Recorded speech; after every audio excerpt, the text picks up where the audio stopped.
సగం శరీరం లేకుండా సగం శరీరంతో ఎవరు ఏమీ చేయలేరు.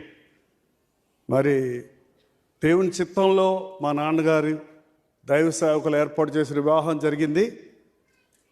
అప్పటికి నాకు 10 సంవత్సరాల శిక్షణ, తనకు అప్పుడే కొత్తగా రక్షించబడి ప్రభువులో ఎదుగుతున్నామే. మాకిద్దరికి మొదటి దినాల్లో పోరాటాలతో శ్రమ. పల్లెటూరులో స్టార్ట్ చేసినప్పుడు బాత్రూమ్ ఉండేది కాదు, గుడిసెలో ఉండేవాళ్ళం. వాళ్ళు మేడమిద్దల్లో పెరిగిన వాళ్ళు, మేము మేడమిద్దల్లో పెరిగిన వాళ్ళం. చిన్నప్పటి నుంచి సౌకర్యంగా బతికిన వాళ్ళం. సేవ కోసం అన్నీ వదిలిపెట్టి చిన్న పల్లెటూరులో గ్రామంలో ఉన్నప్పుడు ఎన్నో ఇబ్బందులు వచ్చాయి. కానీ ఆ ఇబ్బందుల్లో నా భార్య నాతో సహకరించింది.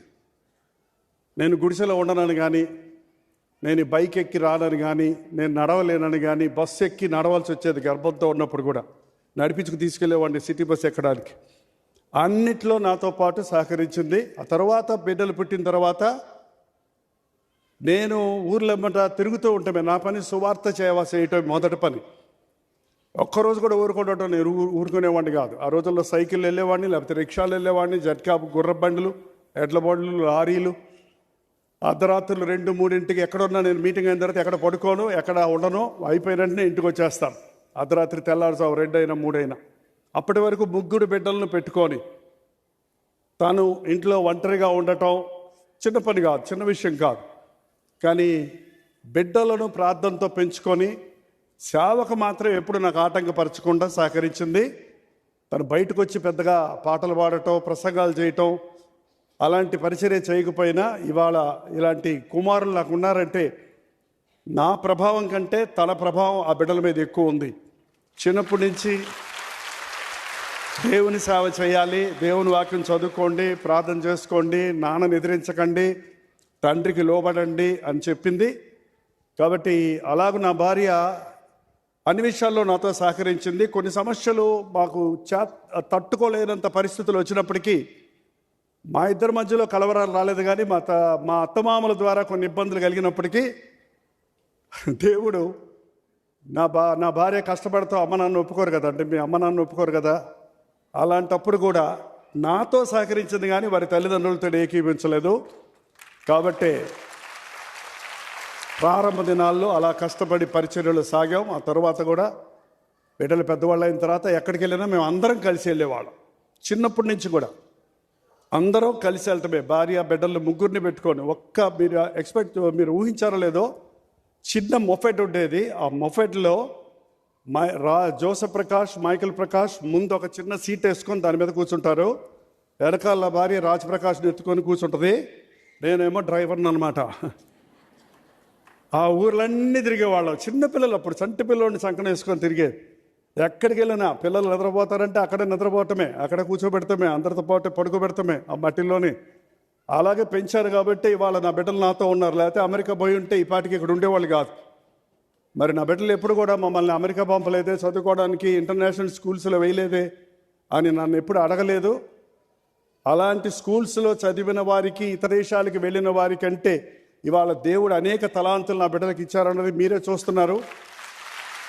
దేవుడు వారికి ఇచ్చిన సేవా భారాన్ని బట్టి అన్నిటికంటే ఉన్నతమైన డిగ్రీ. విద్య ముఖ్యం కాదు, ఈ లోక కల్చర్ ముఖ్యం కాదు.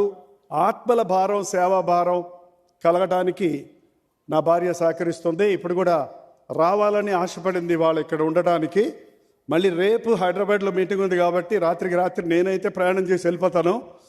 తాను ఇప్పుడు ఇంకొంచెం ప్రయాణం చేసే ఆరోగ్య పరిస్థితుల్లో కొంచెం మెతకబడింది కాబట్టి తను రేపుని మేము అక్కడ హైదరాబాద్లో కలుసుకోబోతున్నాం, మిగిలిన ఫ్యామిలీ మెంబర్స్ అందరం కూడా. కాబట్టి నా భార్య, ఇందాక చెప్పాను నేను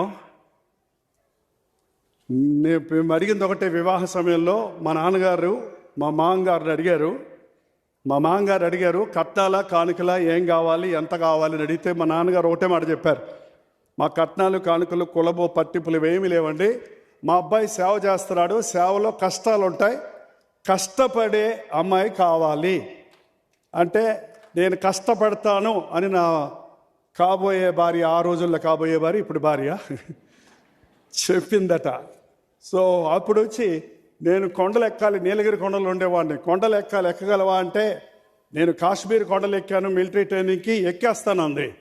ఇవాళ మధ్యాహ్నం మేము మాట్లాడుకుంటూ జోక్ చేసుకుంటున్నాను ఏంటంటే, కాశ్మీర్ కొండలు ఎక్కుతానన్నావు కదా, కాశ్మీర్ కొండలు ఎక్కుతానని మోసం చేసావు నన్ను, విజయవాడ పాలేకపోతున్నాను అంటున్నావే అని అంటే నవ్వుతుంది తను.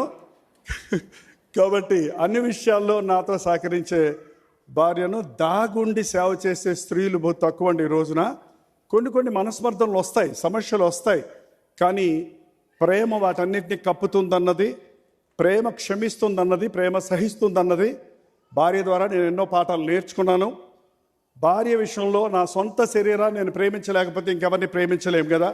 మనల్ని మనం క్షమించుకోకపోతే ఇంకెవరిని క్షమించగలుగుతాం.